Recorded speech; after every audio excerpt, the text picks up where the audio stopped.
പൗരത്വ ഭേദഗതി ബില്ല് ആ സംഭവങ്ങളും ഇപ്പോൾ പാനൂരിലുണ്ടായ സംഭവം എന്തിനാണ് ഇങ്ങനെ താരതമ്യപ്പെടുത്തുന്നത് എനിക്കറിയില്ല.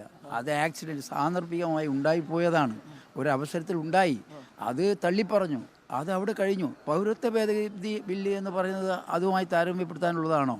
അത് ഇപ്പം നിങ്ങൾ നോക്കൂ, കോൺഗ്രസ് എടുക്കുന്ന ഒരു അവസരവാദ നയം, നിസ്സംഗത്വം, അതിൽ വളരെ വലുതല്ലേ. പാർലമെൻറ്റിലെ ഈ ബില്ല് വന്നപ്പോൾ അവർ നിസ്സംഗത പ്രകടിപ്പിച്ചു. അത് കഴിഞ്ഞിട്ട് ചട്ടം വരട്ടെ എന്നിട്ട് ഞങ്ങൾ പറയാമെന്ന് പറഞ്ഞു. അന്ന് ചട്ടം വന്നു. ചട്ടം വന്നതിൻ്റെ പിറ്റേ ദിവസം ദേശീയ അധ്യക്ഷൻ ശ്രീമാൻ ഗാർഗയോട് ചോദിച്ചു. അദ്ദേഹം പറഞ്ഞു വൈകുന്നേരം രാത്രി ഞങ്ങൾ ആലോചിക്കട്ടെ പറയാമെന്ന് പറഞ്ഞു. ആലോചിച്ചോ? ഇന്നവരെ പറഞ്ഞോ? ഇപ്പോൾ അവർ തെരഞ്ഞെടുപ്പ് മാനിഫെസ്റ്റോ ഇറക്കി. എന്താ അതിനകത്തുള്ളത്? ഇത് BJPയെ പ്രീതിപ്പെടുത്തുക, ഹിന്ദുത്വ രാഷ്ട്രീയം അവരും സ്വീകരിക്കുന്നു എന്നുള്ളതിൻ്റെ പ്രകടമായ ഉദാഹരണമാണ്.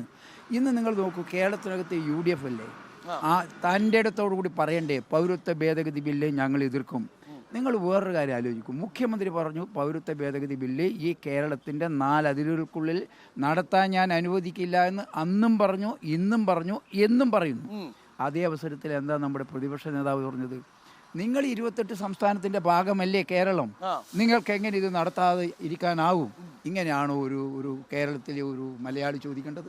ഈ രാജ്മോഹൻ ഉണ്ണിത്താൻ തന്നെ ഈ വിഷയം മാധ്യമപ്രവർത്തകർ ചോദിക്കുമ്പോൾ പറയുന്നത് CA വിഷയം ചോദിച്ചാൽ നിങ്ങൾ ഒരു വർഗീയവാദിയാണോ എന്ന മട്ടിൽ ചോദിച്ചു എന്നതാണ് ഇപ്പോൾ CPM ഉയർത്തുന്ന ഒരു പ്രധാനപ്പെട്ട രാജ്മോഹൻ ഉണ്ണിത്താനെതിരുള്ള ആരോപണം.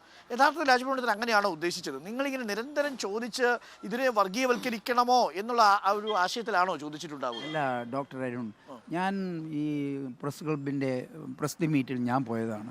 എന്നോടാണ് പത്രലേഖകന്മാർ, ചാനലുകാർ ചോദിക്കുന്നത്, ഇങ്ങനെ ഞങ്ങൾ തലേ ദിവസം ബഹുമാനപ്പെട്ട നമ്മുടെ സ്ഥാനാർത്ഥിയെ, UDFൻ്റെ സ്ഥാനാർത്ഥിയെ വിളിച്ച് ചോദിച്ചപ്പോൾ പൗരത്വ ഭേദഗതി ബില്ലിനെ കുറിച്ച് എന്താണ് കോൺഗ്രസിൻ്റെ നിങ്ങളുടെ അഭിപ്രായം?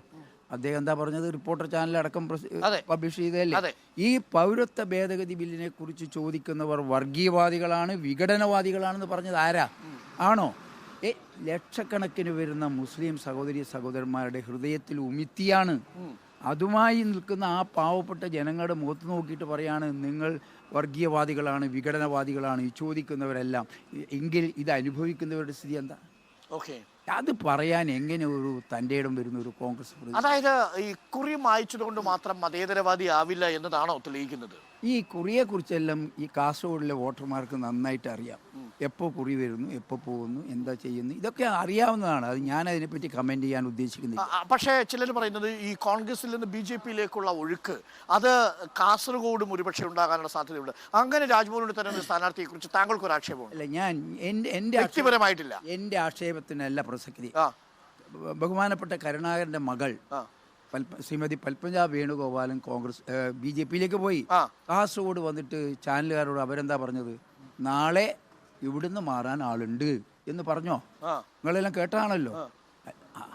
പത്മജ പറഞ്ഞ ഇവിടുന്ന് മാറാൻ ആളുണ്ട് എന്ന് പറഞ്ഞതിനകത്തെല്ലാം ഉണ്ട്, എല്ലാം ഉണ്ടല്ലോ. കാരണം അവർക്കല്ലേ കൂടുതൽ സൂക്ഷ്മമായിട്ട് ഒരാളെ കുറിച്ച് തിരിച്ചറിയാൻ പറയാൻ കഴിയൂ. എന്തോ അവരതങ്ങനെ പറഞ്ഞു, ഞാൻ കേട്ടു, പറഞ്ഞത് ഞാൻ കേട്ടു. ഓക്കെ.